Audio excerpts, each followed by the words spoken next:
Oh goody, mail's here. Junk, junk, gold farmer spam. Oh, what's this? Dear Isaac 232, or is it 232? Oh well, just in case you weren't planning on procrastinating on this one, I thought I'd send you your assigned movie. Have fun! Sincerely, the neighborhood nerd of Reviewers Against Disney Sequels. I thought we were called the United Disney Sequel Reviewers Guild. Ah well, guess it's movie time.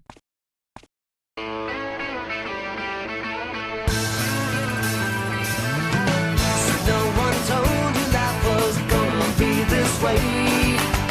Your job's a joke, you broke. Your love life's the away. It's like you're always stuck in second gear. When it hasn't been your day, your week, your month, or even your year. But I'll be there for you. When the rain starts to fall, I'll be there for you. Like I've been there before. I'll be there for you. 'Cause you're there for me too.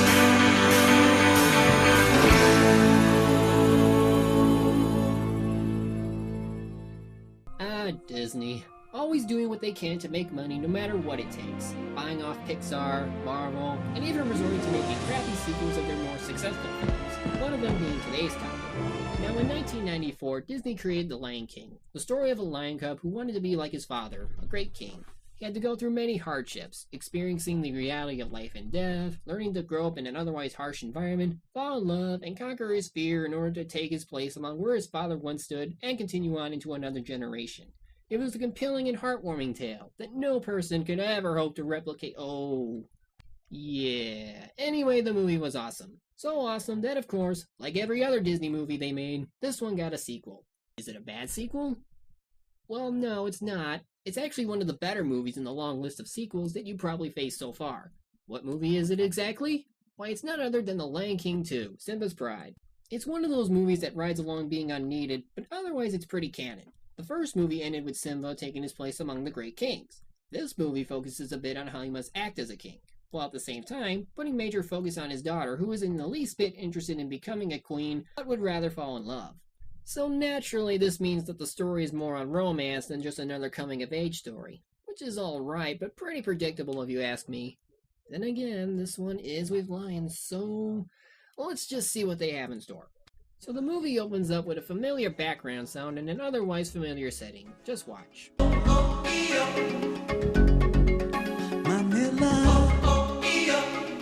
Doesn't that look and sound familiar? It's almost an exact homage to the first movie's opening. In fact, the opening song was done by the same group.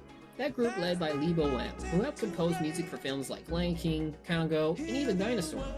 This whole sequence is like with the first movie. We got the sun rising, we got the animals marching off toward Pride Rock in celebration to the new generation, and you even have Rafiki offering the newborn cub to the sun god.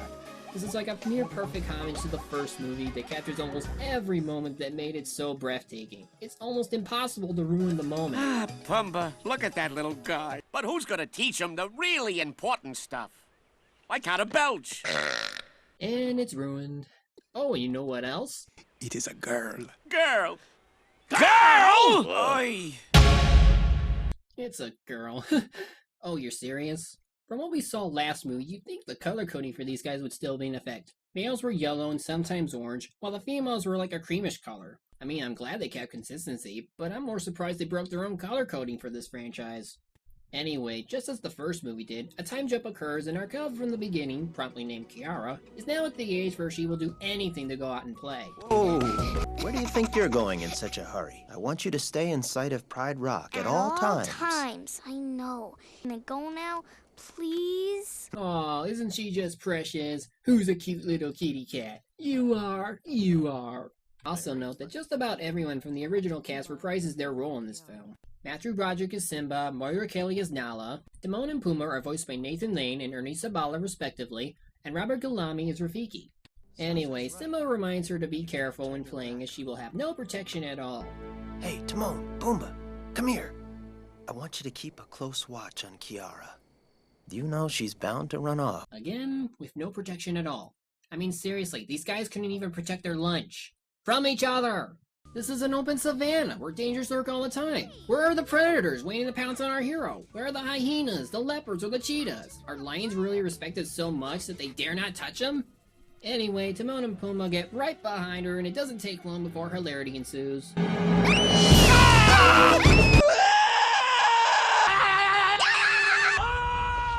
Sorry, Don. Had to be done. Kiara tries to express herself as an individual, but that doesn't seem to work. Will somebody please just listen to me? I'm sorry, I wasn't listening. Did you say something, Princess? Oh, nothing important. Except your career's gonna end up in Astro Boy the movie. And naturally, we have our gross-out bug-eating scene, because it was charming the first time we saw it. Ew, gross. No? No, don't you realize that boys are more into eating bugs than girls? She ditches them and eventually makes it to the Outlands, where she somehow gets across and stumbles upon the second main character. Who are you, Pridelander? What are you doing? My father says to never turn your back on an outsider. You always do what Daddy says. Real mature, don't you think? And yes, that is Ryan O'Donoghue. You might recognize him as Randall from Recess. He would later go on to star in Kingdom Hearts as... Hey, you guys are looking lively. Ugh, him. An outsider doesn't need anybody. I take care of myself. This is Kovu, huh? So this must be the character that everyone seems to love when it comes to the shipping of this movie. You don't suppose this relationship will get them in trouble, do you? What a shock.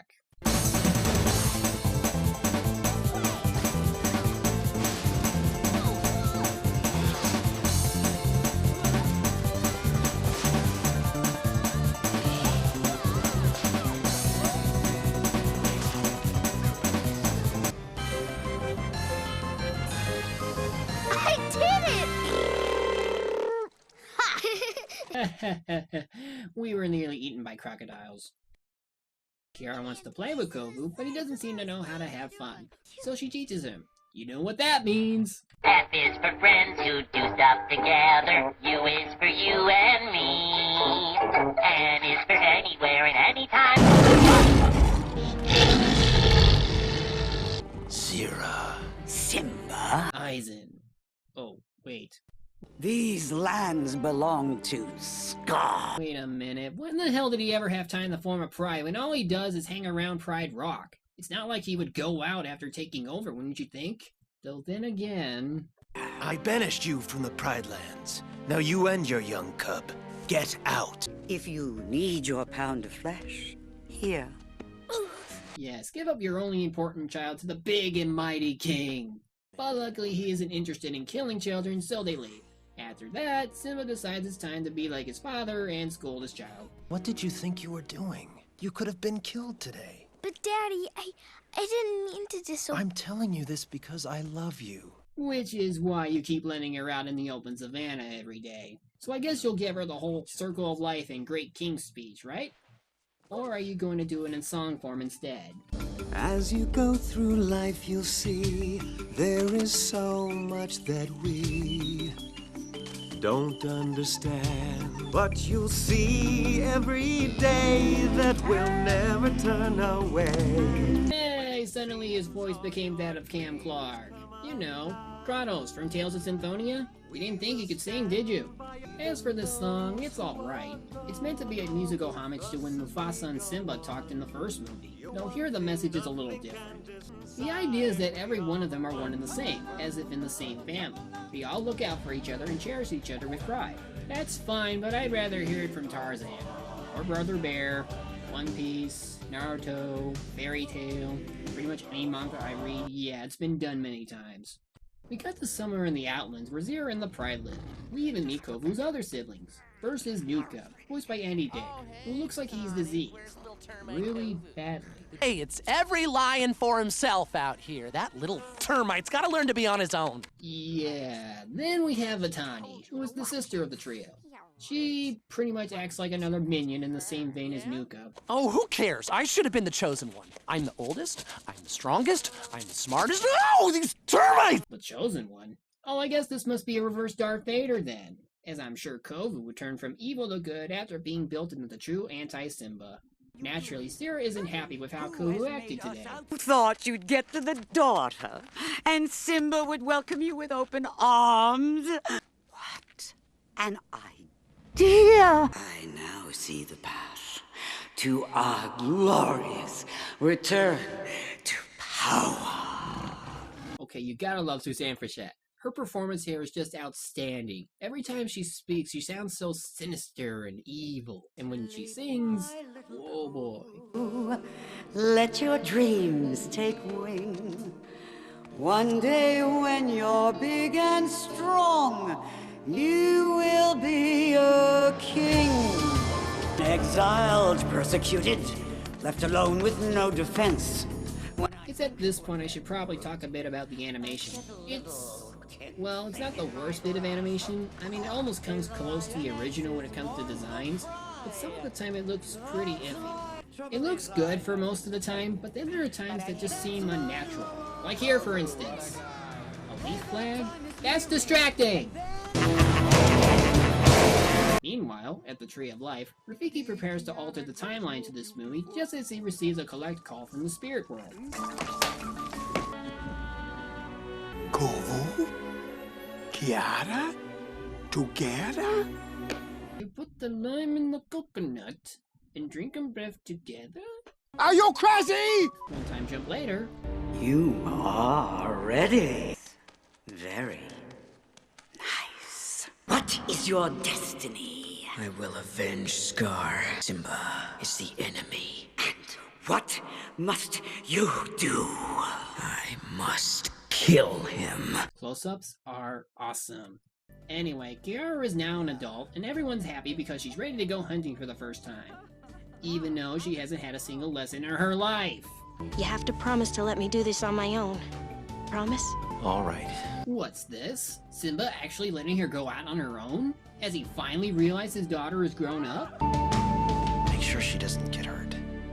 Not at all. Meanwhile, Nuka and Vitani go to the old hyena hideout from the first movie to get some fire to use. Really bad CGI fire, too. Come on! Kiara has started her hunt. We have to move quickly. And they say man's the only one to tame fire. Fear the mighty power of the felines! Back with Kiara in her hunting attempts, we see Timon and Pumbaa trying to keep tabs on her without her spotting them. This must be where the deer and the antelope play! Fail. My father sent you. After he promised to let me do this on my own, he lied. I should have known he'd never give me a real chance. So she ditches the two.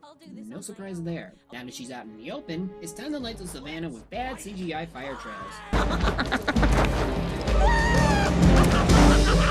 The plan works as it gets Simba's attention. However, Kiara gets herself into trouble and... wait, doesn't this soundtrack sound familiar? It sounds like a remix of To Die For, the background music from the first movie. Anyway, she soon falls unconscious, and guess who saves her? Ah, fresh meat. Oh, I know you. Somehow.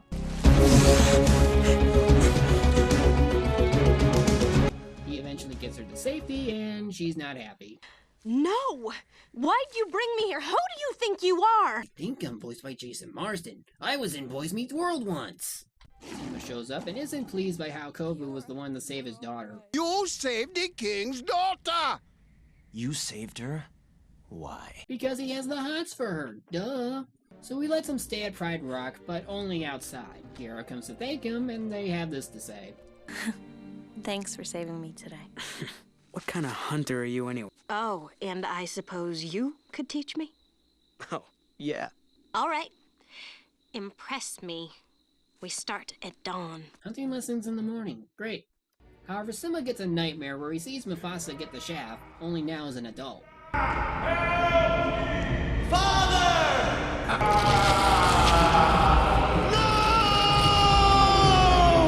But guess who the killer really is? Foreshadowing much? The following morning, Simba goes down to have a drink, unaware that Kovu is ready to strike. Good morning. I'm ready for my first lesson. You win this round, King. So they go out and he teaches her how to hunt and such. And of course, Kovu seems like he's a natural. Relax. Feel the earth under your paws so it doesn't shift and make noise. Watch the master.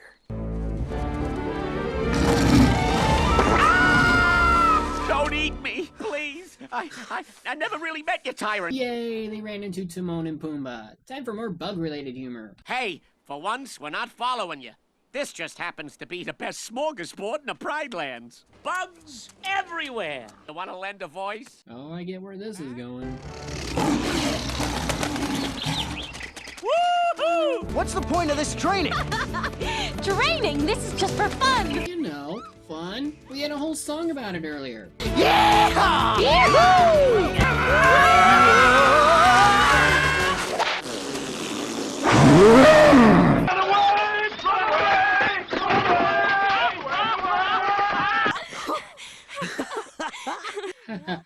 Life and death situations are fun. I've never done this before. He wasn't my father, but he was still part of me. In other words, you're a bastard child. Maybe there's a darkness in me, too. Darkness? No! He's turning into Sasuke! Eventually he thinks that maybe he should leave because he doesn't want to get Kiara involved. That is until... And where are you going? Nowhere. Ha! That's what you think. Yay, it's Rafiki. I wonder what he's up to this time. Come on, you follow on Rafiki. He knows the way. Where's he taking us?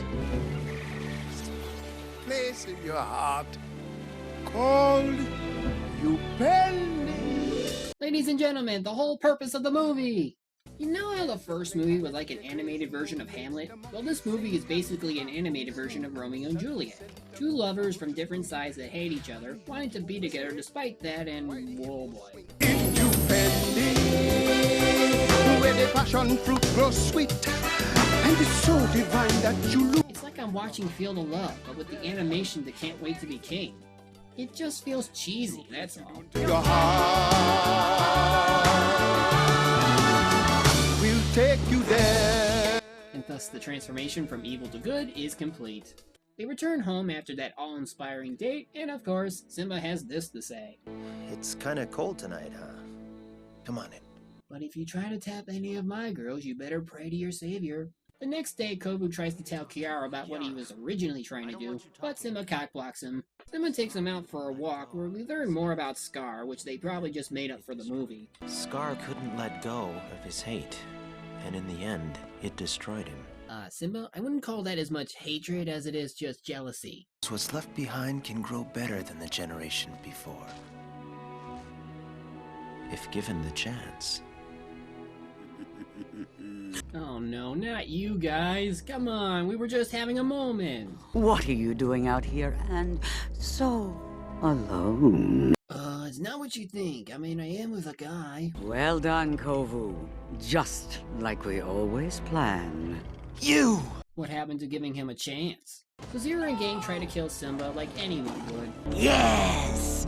We've got him! I'll do it for you, Mother! You watching? I'm doing it for you, and I'm doing it for me. Like you were ever useful at all. Why don't you just die?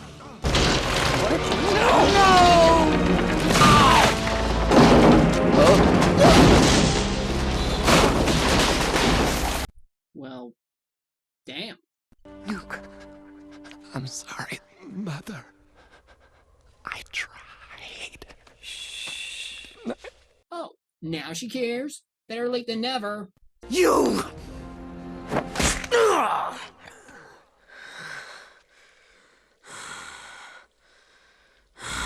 Okay, as cool as that looks, how did he get a vertical scar when she swiped diagonally? What have you done?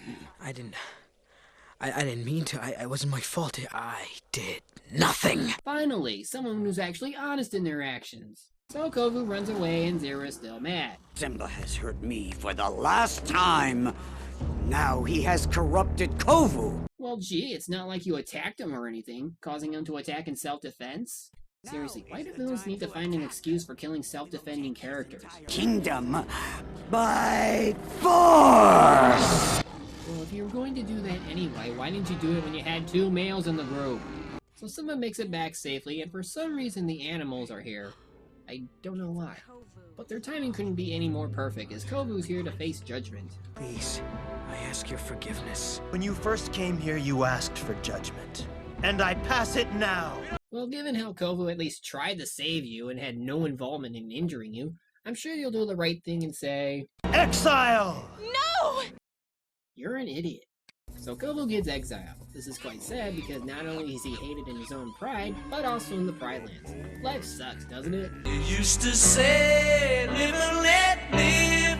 You know you did, you know you did, you know you did. But if this ever-changing world in which we live in... Reconsider. I know he's following in Scar's paw prints, and I must follow in my father's. You will never be Mufasa! Owned. So Kiara runs away to find Kovu, searching in every spot that they were together for that one day they've known each other. In a perfect world, one we've never known, we would never need to face the world alone. But somewhere in my secret heart, I know love will find a way. Very sad. But you know, even though there's a love song going on, I'm sure these two will come back together sometime. Oh look, they already have. They know love will find a way. Aw, love will never be broken for these two. Let's get out of here. We'll run away together and start a pride all our own. We have to go back. Our place is with our pride. Even though our parents hate each other with all their might. Meanwhile, Zira and her pride begin to move as Timon and Pumbaa finally realize that Kiara is missing. Again. Watch it. You were gonna watch it. Watch this. Oh, take that, you creepy warthog! What are you doing? Ah! Good question. Why, it's not like we lost your only real daughter or anything. No. But that will have to wait, as a war is about to start. Zazu, find Kiara. We'll assemble the lionesses. Move, now! So now the two sides prepare to fight one another. The buildup is pretty tense here. One side completely covered in mud while rain and thunder fall upon them, while the other side just stands firm against their approaching enemy, their eyes piercing through the darkness. This looks to be an intense fight, more than anyone has ever seen. This is gonna be awesome. This is gonna be... And now it's ruined. Last chance, Zira. Go home. I am home.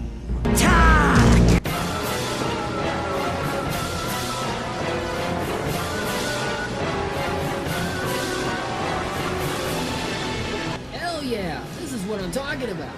Almost bloody action. Animals being torn to pieces as they fight one another. Now this is how you do a movie. Even Timon and Pumbaa get some action.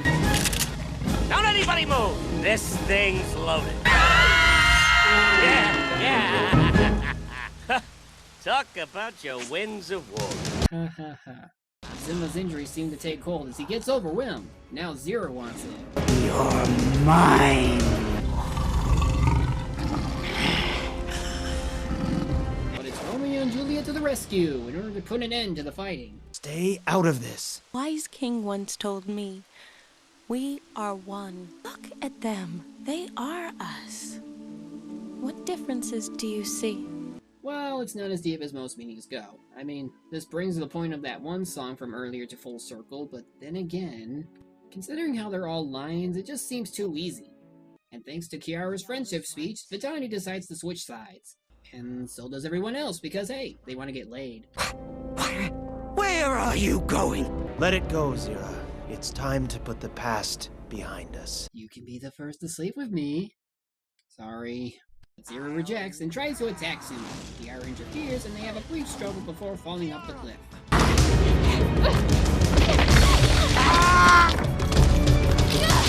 With Envy had those posable thumbs instead of paws. Oh, she'll be fine. I mean, it's only water. Ooh. Or maybe not. I tried. So Simba allows everyone, including Kovu, to return to Pride Rock together. Kovu is now the official right-hand man to Kiara, and thus everyone gets to share in a roar which doesn't have much impact like when Simba did it last film.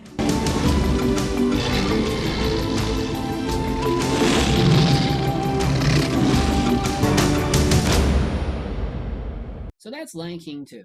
Overall, it's an alright film. It doesn't stand up to the original, but it's a good enough film where it could be a sequel no less. Though the characters at times feel a little bland, and their designs don't come off as anything too special. Like Kiara, she's just a normal lioness with yellow fur. The animation looks awesome for a sequel, but it looks out of place in some areas. And of course the songs in this are all nice, mostly paying homage to either certain songs or scenes from the first movie. It definitely felt like a Lion King movie despite being, well, a Disney sequel. Still, the film to me at least deserves a second watch. Sorry if this film wasn't the kind you expected me to hate, but I know one film in the series that needs a beating. Lucky me, I don't have to do it. I'll leave that to another. And speaking of which, I have mail to deliver. Man, I sure am glad I don't have to review anything today. I'll get it.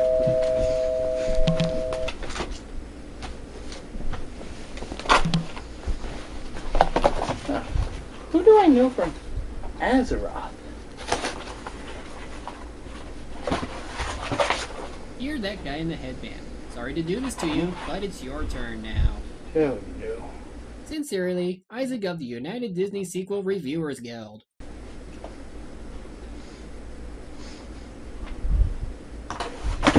Wait, I thought we were the Legion of Forum Reviewer people. Oh, frack. Wait!